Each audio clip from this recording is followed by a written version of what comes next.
Hello, hello.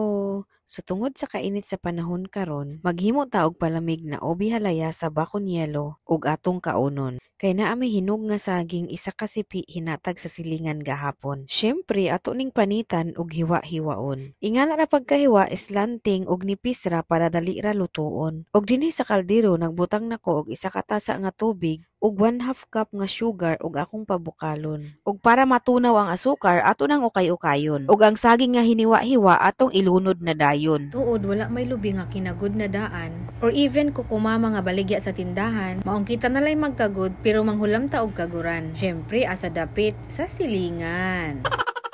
O gato dayon ning imikos-mikos, dayon pugan para makuha ang gata na pinakakusgan.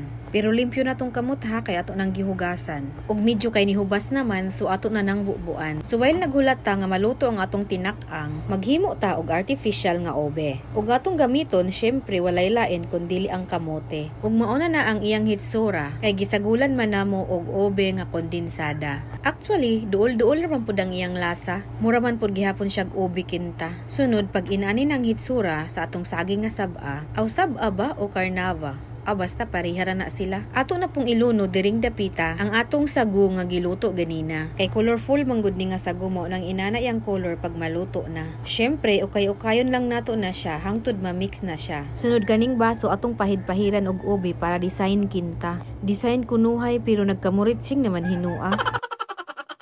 Bitaw bahala na, ang importante lami man pud siya. Tuod magbutang ta og ice mga 2 o 3 ka cubes ra. So mao na ni atong saging og sago nga naluto na. Og syempre pabugnawon pa ni siya ha para dili mabuwak ang baso ug madamage pa hinua. So naguna-una nagtako si Kuya Gab kay gigutom na daw siya. Og syempre excited pud kung unsa gyud lasa. Kay first time manggod namo naghimo ani ba? Pero lami man pud daay siya. Perfect ra pud kaayo ni siya karong panahona. O kamo kung naamoy saging dihang dapita, unsa pa may inyong gihulat? Pagluto na. So until sa sunod, salamat sa panonood.